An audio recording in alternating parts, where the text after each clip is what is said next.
Love the life I live, live the life I love. Yeah. Love the life I live the life I love. Good morning to you, and how do you do?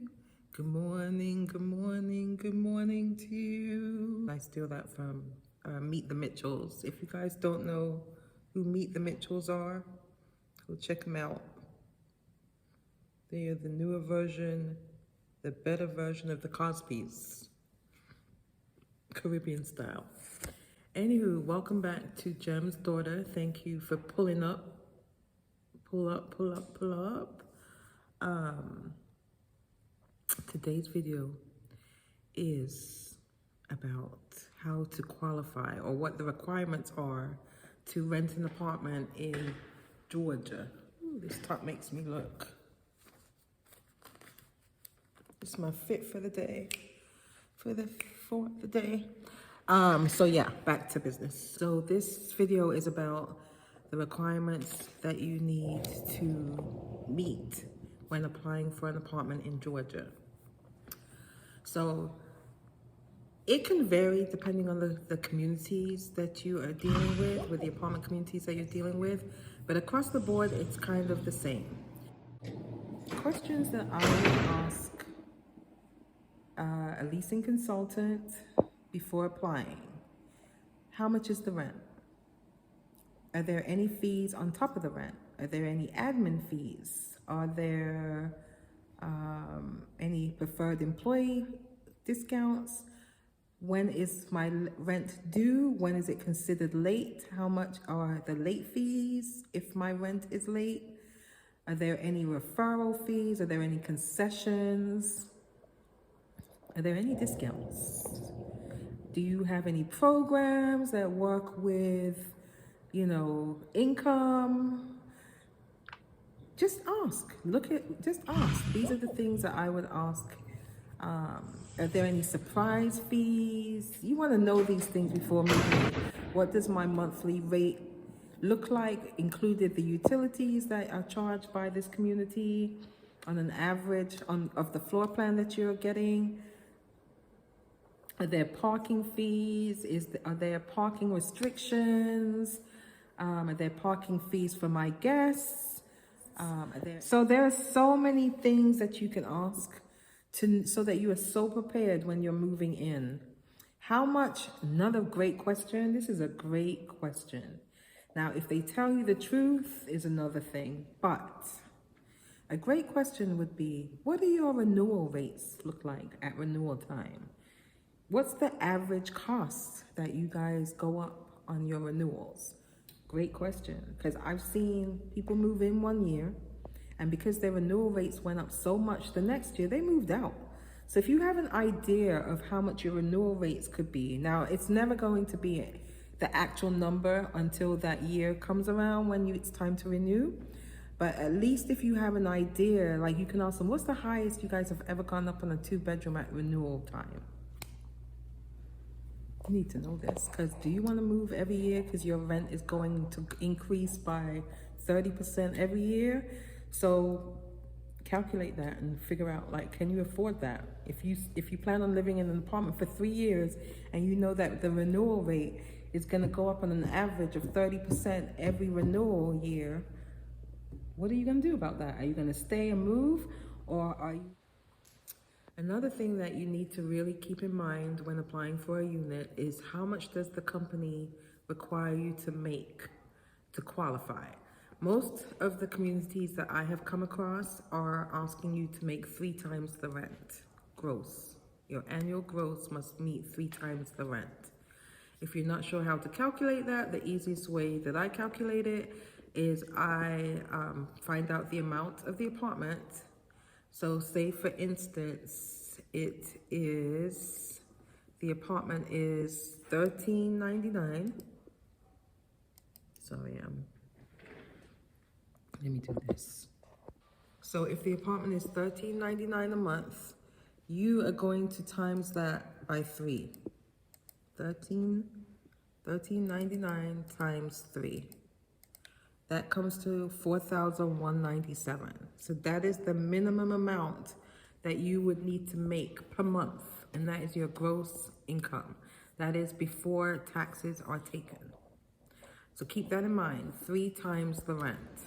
It can be combined income. So if you have a roommate, if you have a partner, if you have whoever is living with you, so your income and their income could be put together to meet this 3 times the amount if you do not make it on your own. Now, if you are, a lot of students are looking for an apartment and they've never had a job, and they are going to school, and maybe their parents are paying for their schooling and taking care of this student, but they still need a place to live. So what happens then is that you would need a guarantor, and the guarantor would need to make 5 times the rent in order to qualify for you to stay in this apartment. Now, most places, they will not let you, if you have bad credit, like if your credit doesn't meet the requirements, they are not going to allow you to have a guarantor. They allow you to have a guarantor when your income does not meet the requirements, but they don't allow you to have a guarantor if your credit does. They are also going to verify rental history. In most places, ask for 2 years worth of your rental history. So what they're gonna do is they're gonna pull your credit report, and on your credit report, it's going to have anywhere that you've lived in the last 2 years. They are going to either ask you for the contact details for these addresses that have shown up on your credit report, or they're going to find them themselves. Like if it's another apartment community that you lived in, it is very easy for a leasing consultant to contact that community themselves directly and send them a landlord verification for them to fill out and return back. So even if you say, because this happens, so some people will think that they don't have to tell you about a problem that they have with a past landlord, but it's not what you tell the leasing consultant. It's not where you tell them that you lived. It is what shows up on your credit report. So I'm just gonna run it down real quick. So they're gonna do a background check, a credit check. You're gonna be required to make 3 times the rent. So before even applying, make sure that your income, or if you're by yourself, your income, if you're with a partner, with a roommate, that the 2 incomes add up to qualify for you to make 3 times the rent. Because it really doesn't make sense to apply for an apartment and you do not qualify income-wise. Real important. Don't waste your money. Don't waste your time. So just calculate whether you make the 3 times or not. If you don't make the 3 times and you have a guarantor that makes 5 times, then they can be your guarantor for the application, okay? So the Workforce Housing Program is a special program, usually by the county, that the apartment community is in. And what they do is they have to hold a certain amount of apartments in their community for a lesser market rate than what they are advertising. But it is income qualified. You do not have to make 3 times the rent, but your income must fall between a certain amount.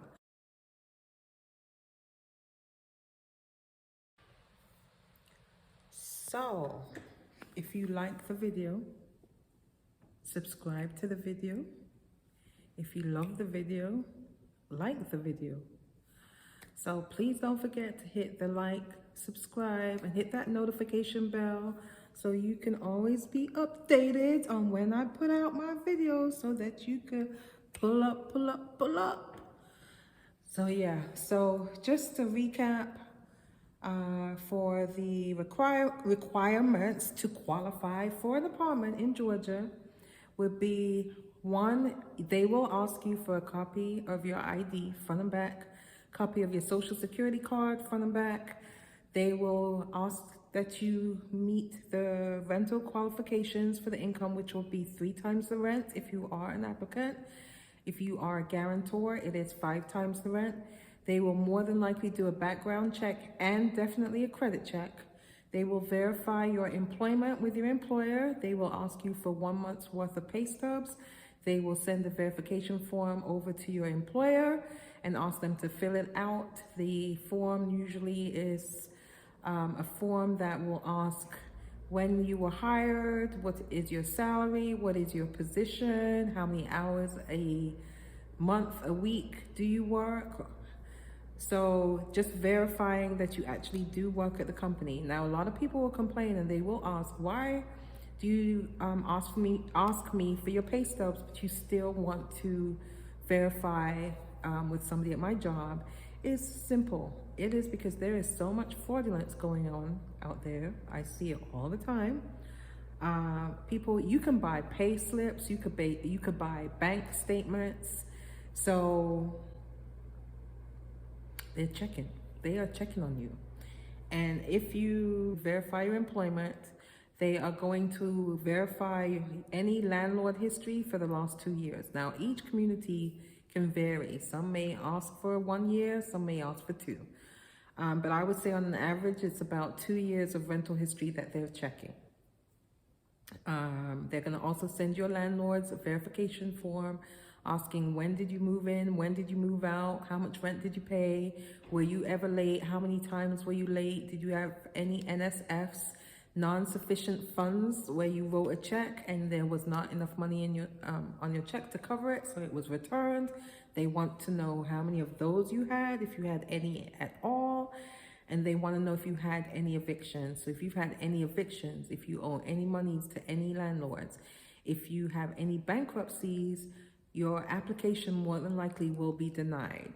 So before applying, just make sure that you've checked off all these boxes and that you have everything and you're ready. And a tip, there's a lot of people that wait till the last minute to find a place and move in. And then when they're going through the application process, they're trying to rush you to approve them. But they are going to do their due diligence to make sure that everything that they have to check is checked off. And it is checked off to the benefit of the company, that apartment community that you are applying to.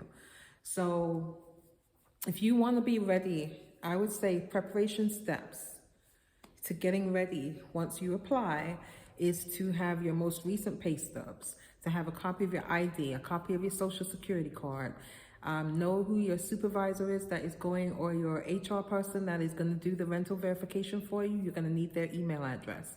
You're going to want to check your credit report yourself to see what addresses come up in the last 2 years, and you're going to need to provide the landlord's information, contact details, phone number, email, so that the community that you're applying to can contact that landlord and able to send them a verification form so that he can fill out stating how long you've lived there, doing the landlord verification on you to make sure that you don't owe any money, that you've never been under eviction and that, or any bankruptcies. So they are going to check with your landlord or any addresses that appear on your credit report in the last 2 years. That is who they are going to verify landlord history with those properties that show up.